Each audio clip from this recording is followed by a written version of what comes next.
the organisers for actually inviting me to this conference. It's really a great pleasure to be here in Canada. It's my first visit here, and it's also a great pleasure to be in a conference with so many well-known experts on Ukraine. I can't say that I have actually been following Ukraine for 20 years or even 10 years, but when I was asked by my bosses some 5 years ago to take up the Ukraine dossier, so to speak, one of the first things I actually did was during my first summer holiday. I took a trip to Ukraine. I took Ukraine's very interesting railway system, and I travelled east, west, north and south, including to Crimea.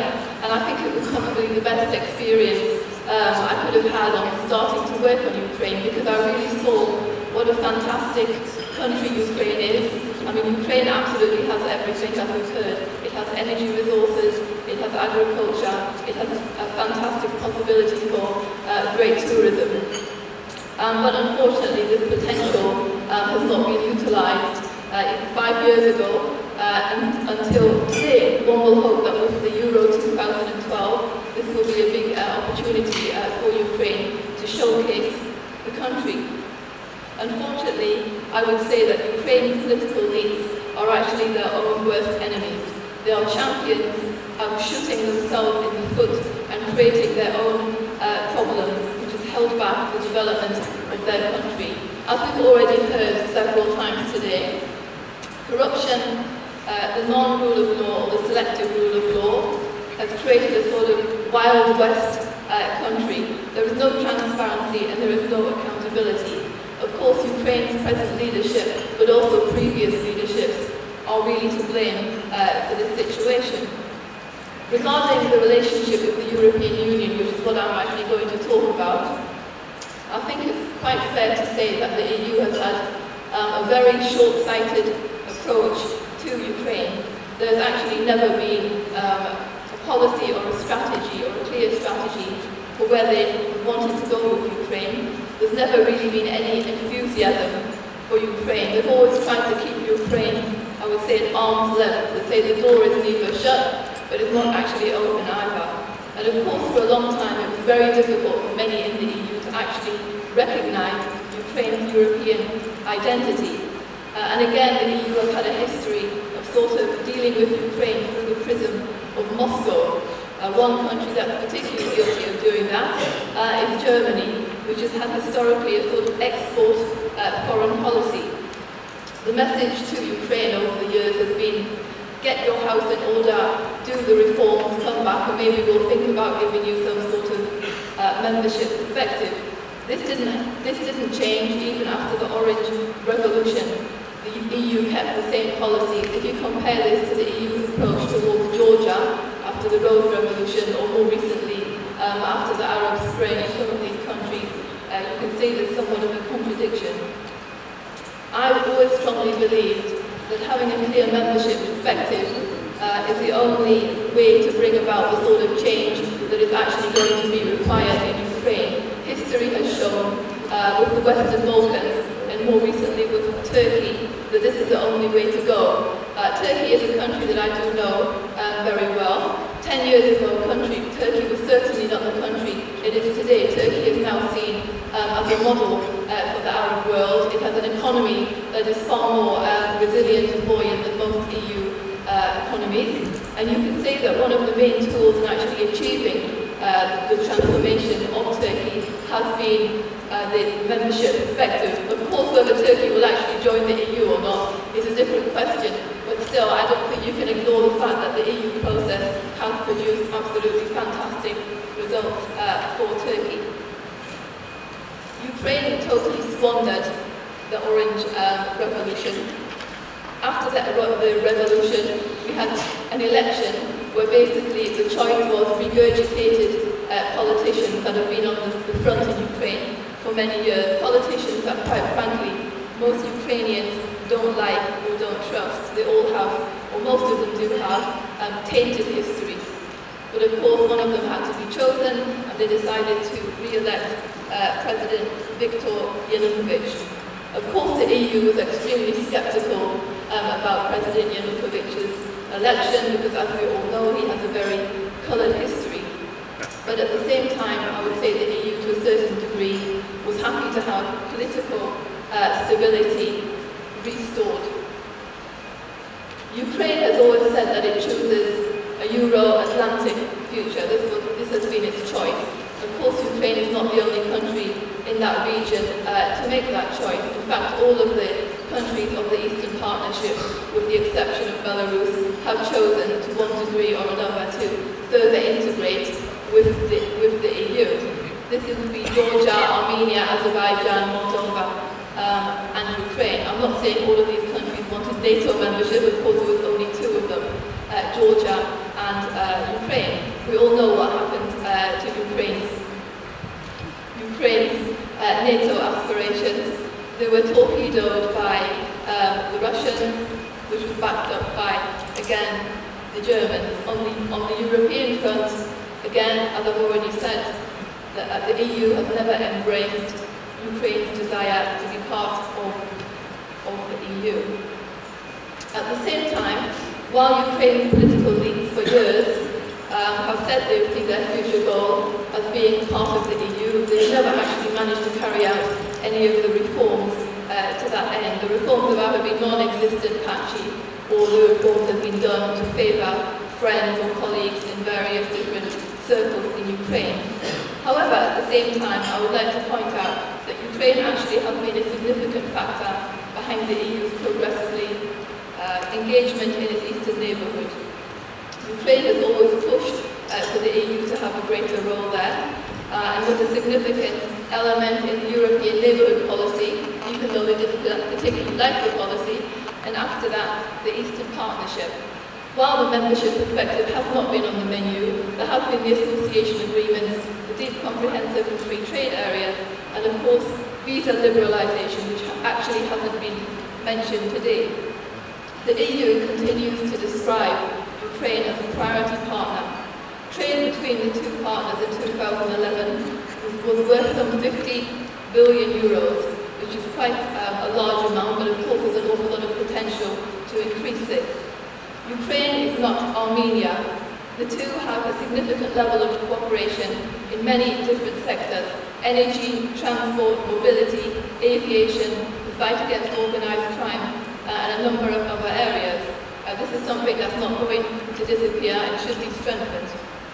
Ukraine has also proven to be a key regional actor. It plays a key role in the resolution of the Transnistrian conflict, but unfortunately, since Mr. Yanukovych took over, the foreign ministry has sort of been sidelined in foreign policy making, which is very unfortunate, because we do have many people, talented people in that area. So I'll go very quickly now. We all know that Ukraine's relationship with the EU is now at an impasse. Nobody really knows what's going to happen by the end of the year. 2011 was particularly a year where things started to go backwards with the selective justice, even though Ukraine finalised the association agreement and trade agreements, which were big and serious steps. The EU has now linked signature to ratification of the agreement to democratic practices and values. Of course, again, this comes in the light of the Arab Spring, which probably has made it more important that the EU demonstrates this sort of policy. As we've already heard, parliamentary elections are going to be a litmus test, but there are other areas that are going to be considered. 2 weeks ago, the think tank where I work organised a conference. Commissioner Fuller and 2 EU foreign ministers from Sweden and Lithuania basically told Ukraine they had to make improvements in the following areas: judicial reform, ditto for constitutional reform, end of selective justice, improving business climate, and the fight against corruption. Whether or not Ukraine can actually do any of these things still remains to be seen. The new Deputy Vice Prime Minister, Mr. Boryskovsky, said at the event that he was on top of it and he would produce results. Frankly speaking, I think it will actually be a miracle if that happens. So I only have 1 minute left. I think the EU's credibility is very much at risk. As we've already heard, if the EU goes ahead and signs the association agreement, it can send a message that regimes that aren't abiding to EU values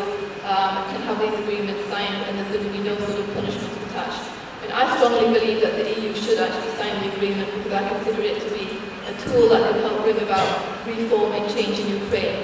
There is no membership perspective in it, and once it's signed, it still has to be ratified by all 27 member states. This could take years, but at the same time, the EU will be left with a tool to help have some leverage over Ukraine. Of course, the other thing is if the EU decides not to sign the agreement, it has to have a fair policy to Ukraine regarding this whole region. If they're not going to sign an agreement with Ukraine because of backsliding in democratic values, they have to have the same policy for countries like Russia and other countries in this region, including Azerbaijan, for example. And I also would like to make my last comment about political groups in the EU, particularly the European People's Party, has been one of the most critical of the lack of democracy in Ukraine, while at the same time their head, Mr. Wilfried Martins, has gone to Azerbaijan and spoken about Azerbaijan, offering Azerbaijan a membership perspective and not drawing to the attention any of the democratic backsliding in this country where you do have massive violations of human rights, freedoms, etc., etc. I find this is very clear. I think that the EU needs to sing from the same hymn sheet. They need to give the message that it's one policy for all countries, whether you have oil and gas or something else. And this is simply not the case at the moment. Thank you.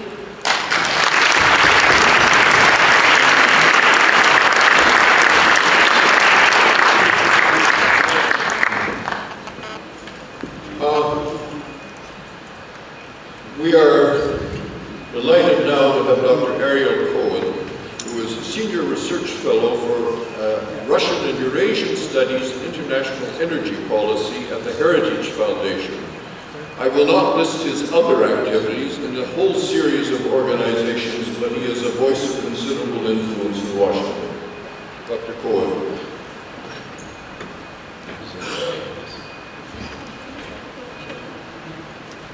Thank you very much, Ambassador. I also would like to thank Yars and my good friend Vlad Kozaretsky for inviting me. It's always a pleasure and an honor.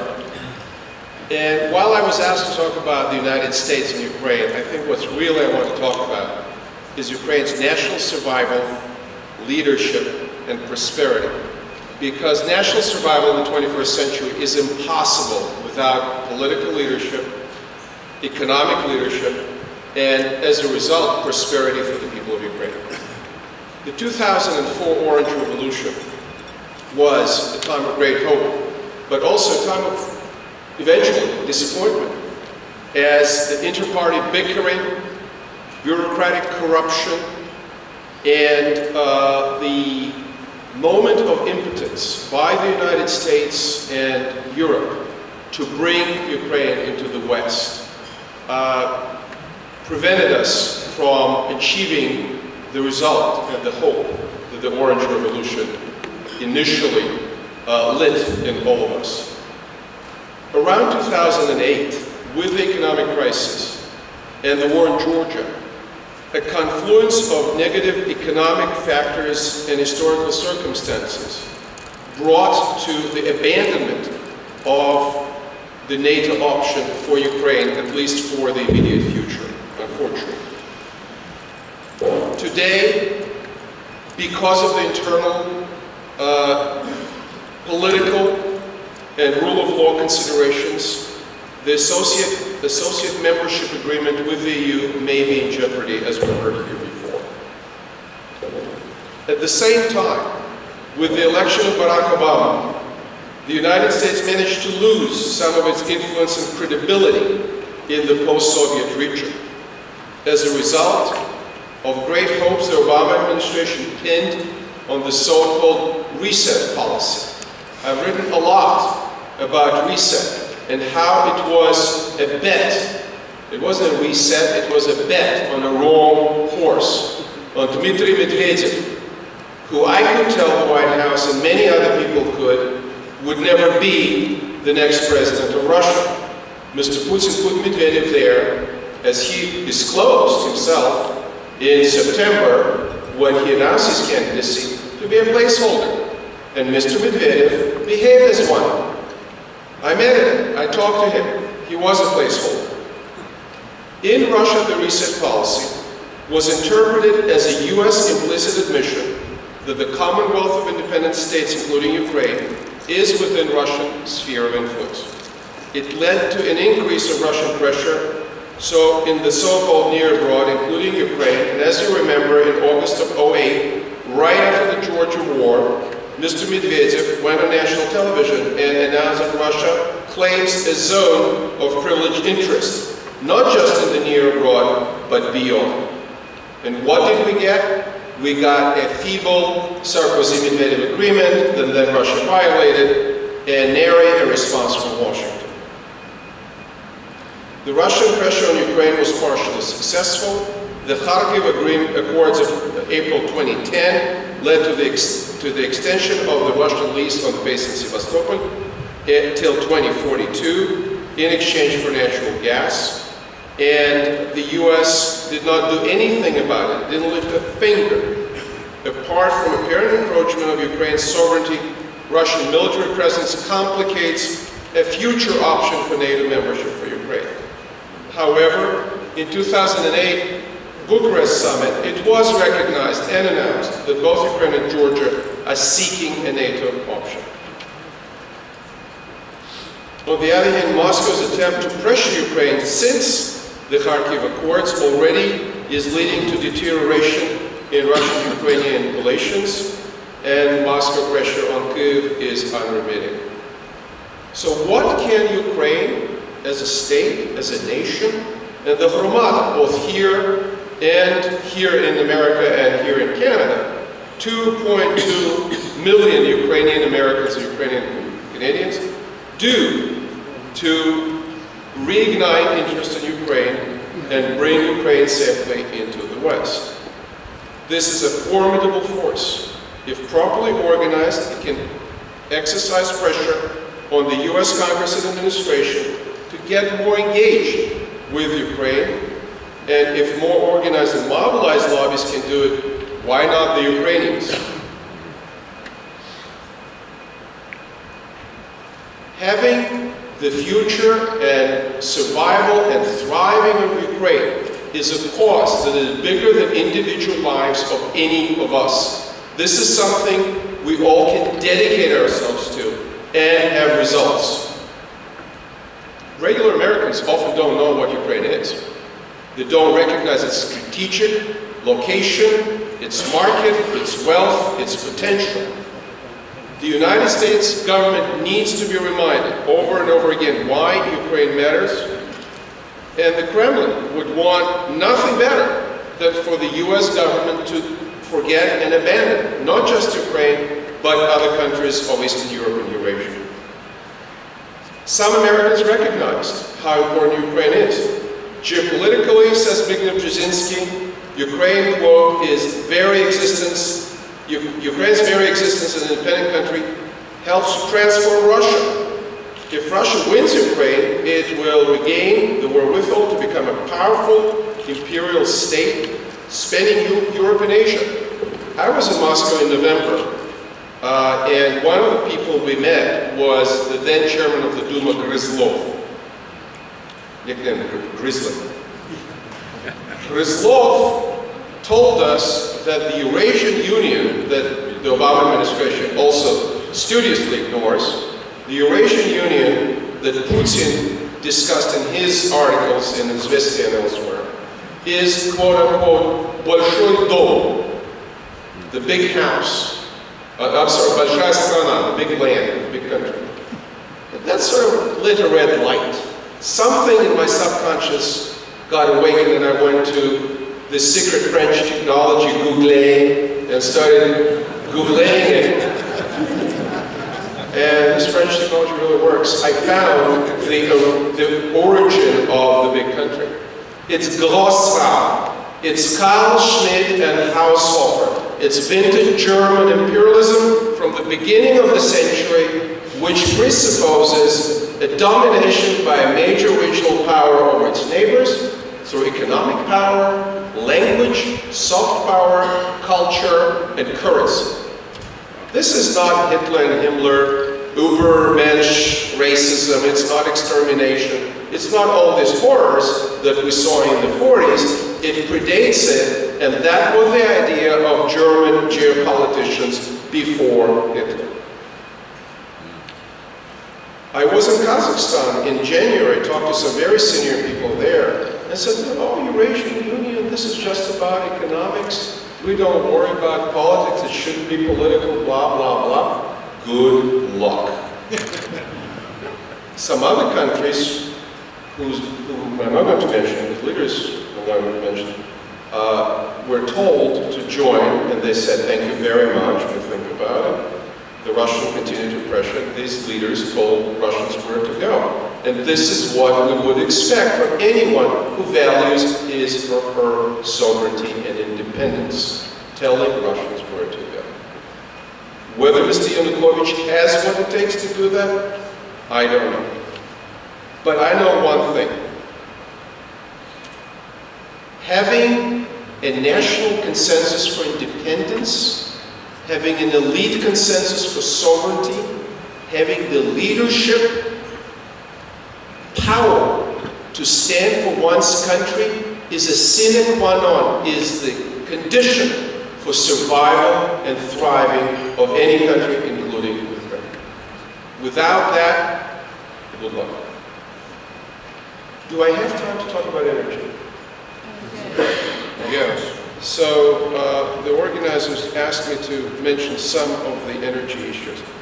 I've been writing and talking about Ukrainian energy independence and energy security for many years. Sometimes I feel I'm getting blue in my face doing that.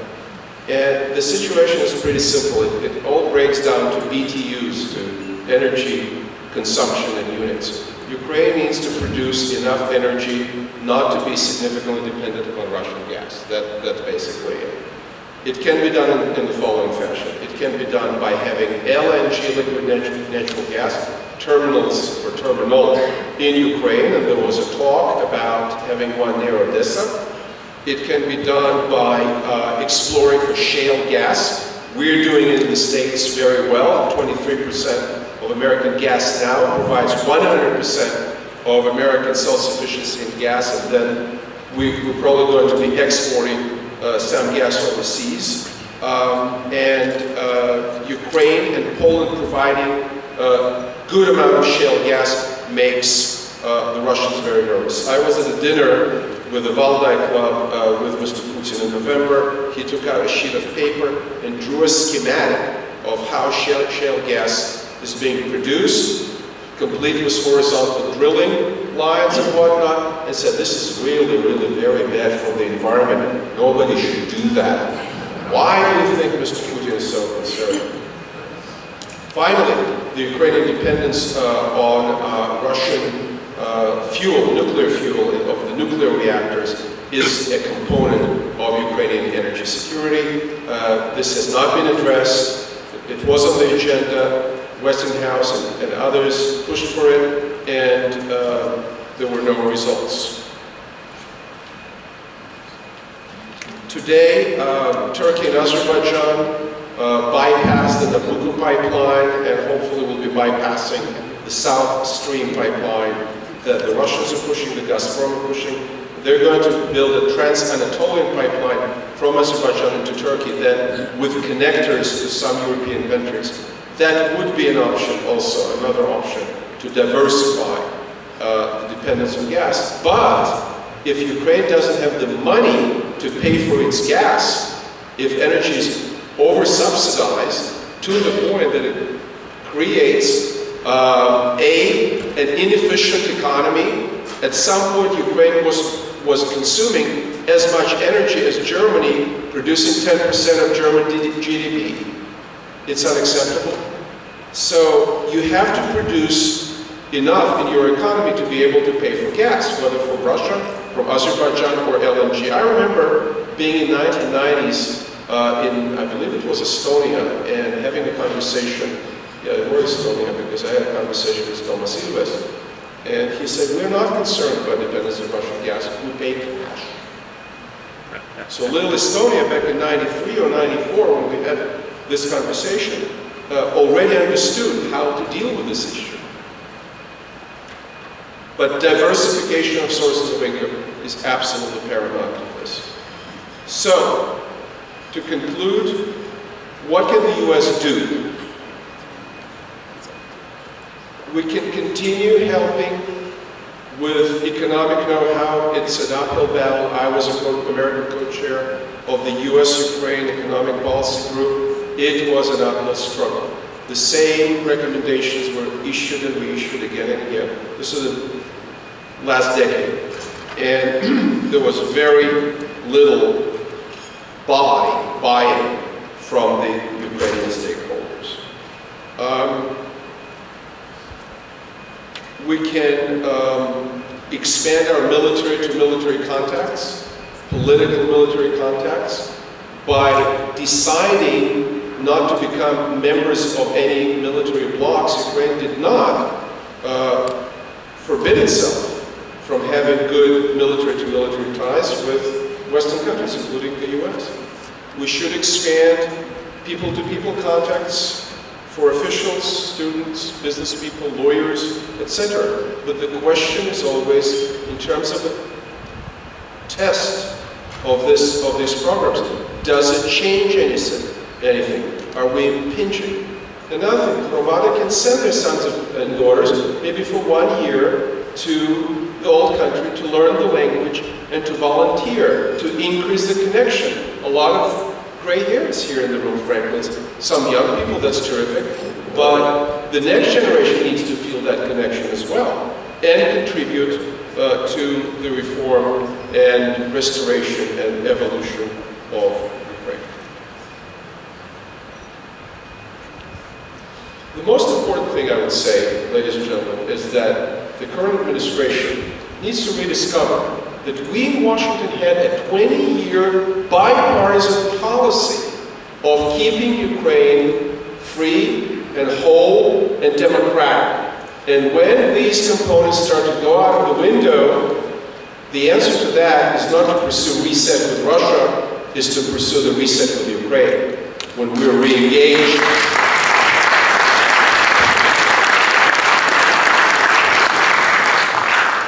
and I cannot stress more the energy security and energy independence. I just hope the good Lord up there is listening to me and will instill some good sense in the minds of those who are making these decisions. Thank you so much.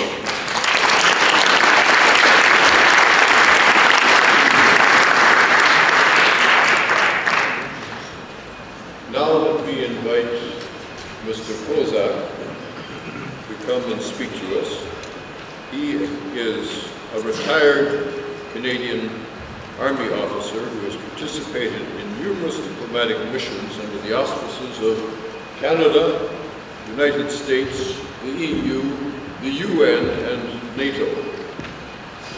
And he also, I should add, is the recipient of the top